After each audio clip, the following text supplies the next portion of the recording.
It's definitely confusing. You know, you can't really explain to anybody why, you know, they do these things. You've got, you know, crazy people everywhere, but there's no explanation for it and there's no good reason behind it. Yeah, I see them as negative role models. They're not what a true athlete is, because they're not playing by the rules and they're not getting better they're not trying hard, they're just taking the easy way out.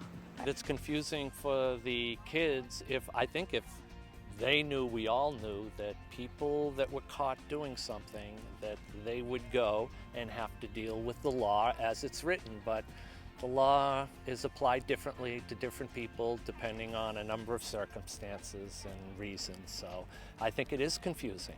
The punishment seems like a slap on the wrist, and I think you see that. I mean, by just based on the jerseys you see them wearing around school, and the guys that they idolize. It's a lot of times the guys who are cheating. And maybe they don't root for them out loud, but they see the benefit.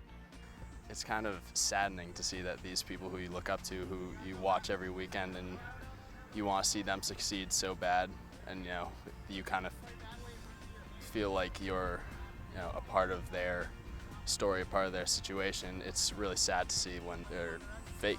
It takes a big imagination to be able to reach the kids with the ideas. I mean, you can't just go, in the old days, you were told, do this, do that, or do this. Well, that's not the way it is anymore. You have to, think up of, different ways to encourage them to go the right way. As a parent, you have to be a great listener, and you also have to have conversations with your kids and have ongoing conversations with your kids. And then when you're faced with a comment that's saying, well, geez, this player did it, and look, this is what happened, nothing really bad happened to them, reinforce the fact about consequences, about, that may not have happened in this case, but chances are that's not really what's going to take place. They can make mistakes, and although they seem golden on the TV, they aren't. So it really falls to you to find someone in your community to look up to, and someone that isn't going to betray your trust. Thanks for watching this important video. More and more we're seeing stories about how professional athletes are falling from grace, and I want to talk with my colleague, Dr. Steve Schlossman, about this issue. So, Steve, how do kids manage when their idols, mess up, when their idols become negative role models? It's a really, really interesting point. You and I both love sports. We've talked about this a lot. We grew up with posters on our wall of sports stars. We didn't hear so often about those sports stars messing up, falling from what you called grace. There's more coverage now. So the kids have an opportunity to see it 24/7 on the internet, on ESPN, and a lot of times it really makes them jaded. They feel, look, this guy gets away with it. Why shouldn't I be able to get away with it? Well, they feel betrayed, but they also wonder, why can this guy get off the hook and I can't? I think one of the things we have to remind kids when they say this, and I've reminded my own kids of this, is that these people are still human.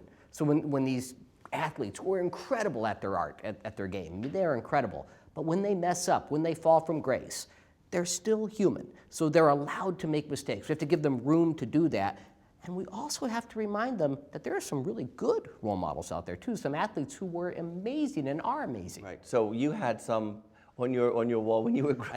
I did. It's a little bit embarrassing. So I had two. One was not quite an athlete. It was Farrah Fawcett. She was in that red swimsuit, so I guess she was an athlete by a swimmer. But the other was Franco Harris. I grew up in Kansas City. I was a huge Chiefs fan, but after that it was the Steelers. And Franco Harris, to me, was just the epitome of what an athlete should be. He worked hard. He didn't say much to the screen, but when he did, it all made sense to me. He inspired me.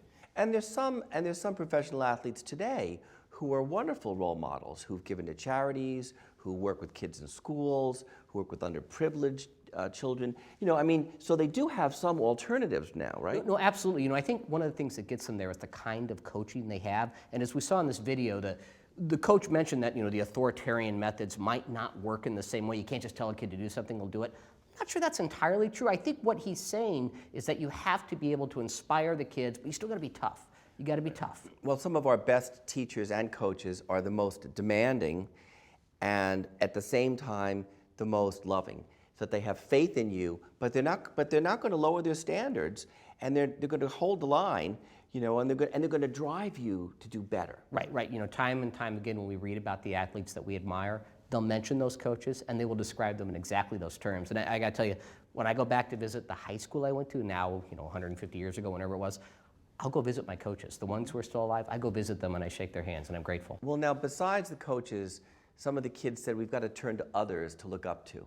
So what do you think about that? I mean, are there others besides those coaches or professional athletes that they can look up to? Oh, sure. I mean, there's their parents, there's their teachers, there are figures in the community, there's the President of the United States. I mean, there's all sorts of folks that they can look more into, now more than ever before, because of their access to information, and find ways to see things that they can be proud of in themselves. So somehow having idols of some kind, having people to look up to, can actually inspire them to achieve greater things. Absolutely. Absolutely. That's a big part of growing up. Well, I want to thank you all for listening. If you have any other questions or comments, please take a look at the website, and I hope this is going to be important to all of you, and you can talk with your kids about this.